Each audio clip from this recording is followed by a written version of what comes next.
नमस्कार, श्रेष्ठ भारत में आपका स्वागत है। मैं हूं मुक्ता सिंह। सनातन को लेकर उदयनिधि के बयान के बाद देश में बवाल मचा हुआ था।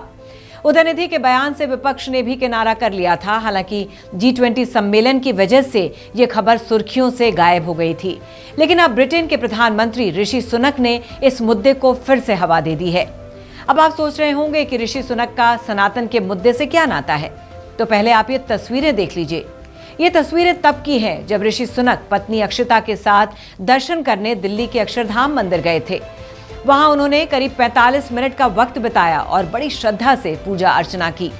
ऋषि सुनक और अक्षता की पूजा करने वाली तस्वीरें सोशल मीडिया पर वायरल हो गईं और लोगों ने उदयनिधि स्टालिन की जमकर ट्रोलिंग करनी शुरू कर दी। लोगों ने लिखा कि डेंगू, मलेरिया, HIV की पूजा करते ब्रिटेन के प्रधानमंत्री। ऋषि सुनक की इन तस्वीरों की वजह से विपक्ष बैकफुट पर आ गया है। लोगों ने कहा कि कैसे एक विदेशी देश का प्रधानमंत्री भगवान को पूज रहा है और हिंदू धर्म का पालन कर रहा है, जबकि हमारे देश के नेता हिंदू धर्म की तुलना डेंगू, मलेरिया से कर रहे हैं। ऋषि सुनक पहले भी कह चुके हैं कि उन्हें हिंदू होने पर गर्व है और वो तमाम हिंदू त्योहार बड़ी श्रद्धा और आस्था से मनाते हैं। भगवान में उनकी अटूट आस्था है और मंदिर जाना उन्हें बहुत अच्छा लगता है। बीजेपी अब इस मुद्दे को और हवा देने में लगी है, क्योंकि उसको मालूम है कि विपक्ष सनातन के मुद्दे पर चारों खाने चित हो चुका है। तमिलनाडु के मुख्यमंत्री स्टालिन के बेटे उदयनिधि स्टालिन ने सनातन की तुलना डेंगू, मलेरिया से की थी। उसके बाद उनके बयान को लेकर लोगों ने कड़ी निंदा की है। हालांकि कई दिन तक स्टालिन इस बात पर अड़े हुए थे कि वो अपने बयान पर कायम हैं, लेकिन जब इंडिया महागठबंधन की पार्टियों ने ही स्टालिन के बयान से किनारा करना शुरू कर दिया, तब स्टालिन के सुर भी नरम होने लगे और वो कहने लगे कि उनके बयान को तोड़ मोड़ कर पेश किया गया है। वो कहने लगे कि वो सनातन धर्म की बुराइयों के बारे में बात कर रहे थे। हालांकि विपक्षी पार्टियों को अंदाजा हो गया था कि स्टालिन ने सनातन विरोधी बातें कर हिंदू धर्म की आस्था को ठेस पहुंचाई है और इससे किनारा करने में ही भलाई है। दूसरी तरफ बीजेपी इस मुद्दे को हवा देने में लगी है, क्योंकि उसे मालूम है कि सनातन के मुद्दे से लोगों की धार्मिक भावनाएं जुड़ी हुई हैं और वो विपक्ष के खिलाफ रामबाण साबित हो सकता है। खुद प्रधानमंत्री मोदी ने G20 से पहले हुई एक अहम कैबिनेट बैठक में इस बात का जिक्र किया था। उन्होंने कहा था कि सनातन को लेकर दिए गए बयान का बीजेपी नेताओं को जवाब देना चाहिए, जबकि देश का नाम इंडिया से भारत करने के मुद्दे पर प्रधानमंत्री ने बयान देने से बचने को कहा। प्रधानमंत्री मोदी जानते हैं कि सनातन को कैसे चुनावी मुद्दा बनाया जा सकता है और पूरे विपक्ष को हिंदू विरोधी पार्टियों के रंग में रंगा जा सकता है। बीजेपी ने मुद्दे को हवा देते हुए कहा कि उदयनिधि डेंगू और मलेरिया की तरह से सनातन को खत्म करना चाहते हैं, और सनातन है क्या, वो तो हिंदू धर्म है। यानी कि उदयनिधि इस देश की करीब 85% आबादी के नरसंहार की बात कर रहे हैं। वो हिंदुओं को मार देना चाहते हैं और हिंदू धर्म को तबाह और बर्बाद कर देना चाहते हैं। उदयनिधि के सुर तो नरम पड़ गए, लेकिन तब तक जितना नुकसान होना था वो हो चुका है और अब इसकी भरपाई करना मुश्किल है। जहां इस मुद्दे पर बीजेपी फ्रंट फुट पर आकर खेल रही है, वहीं विपक्ष इस मुद्दे पर बैक फुट पर है और वो उदयनिधि के बयान से पहले ही किनारा कर चुका है।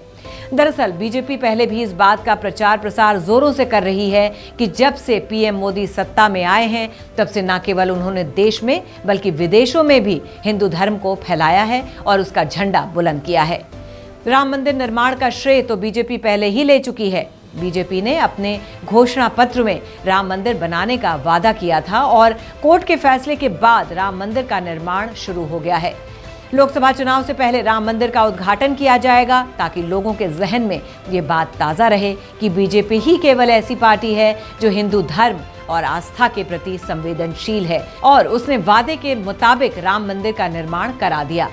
केवल यही नहीं, बीजेपी इस बात का भी प्रचार जबरदस्त तौर पर करती है कि मोदी के सत्ता में आने के बाद मुस्लिम देशों से न केवल संबंध अच्छे हुए हैं, बल्कि साल 2022 में दुबई में एक भव्य हिंदू मंदिर बनाया गया। करीब 70,000 स्क्वायर फीट में फैले इस मंदिर को बनाने में करीब $1.5 करोड़ की लागत आई, जिसका उद्घाटन संयुक्त अरब अमीरात के मंत्री ने किया। बीजेपी ने इसका भी जोर शोर से प्रचार किया था। दूसरी ओर उदयनिधि स्टालिन धर्म को लेकर अपने बयानों से पहली बार विवादों में नहीं आए हैं, बल्कि वो ऐसे बयान देते रहते हैं। वो कभी खुद को ईसाई बताते हैं तो कभी मुस्लिम, कभी वो कहते हैं कि वो किसी धर्म को नहीं मानते। हालांकि उनकी पत्नी ईसाई धर्म से आती हैं और उदयनिधि कह चुके हैं कि डीएमके पार्टी के सबसे बड़े हितैषी ईसाई लोग हैं और डीएमके पार्टी ईसाइयों की पार्टी है। उदयनिधि भले ही पेरियार, अन्ना और अपने दादा करुणानिधि की राजनीति कर रहे हों, जहां पर सनातन को ब्राह्मणवाद से जोड़कर देखते हैं, जिसमें दलित और निचली जातियों के लोगों का काफी शोषण किया जाता रहा है।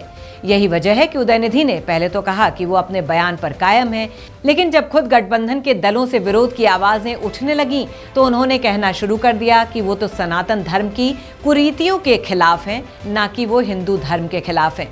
उन्होंने कहा कि मैं ये साफ कर दूं कि मैंने हिंदुत्व और हिंदुओं के खिलाफ कुछ नहीं कहा। मैं उन बुरी प्रथाओं और गैर बराबरी की निंदा करता हूं जिन्हें सनातन धर्म बढ़ावा देता है। अगर ये शैतानी ताकतें मुझे अपने खिलाफ न बोलने की धमकी देती हैं तो ये नहीं होने वाला। मैं सनातन धर्म पर बार बार बोलता रहूंगा।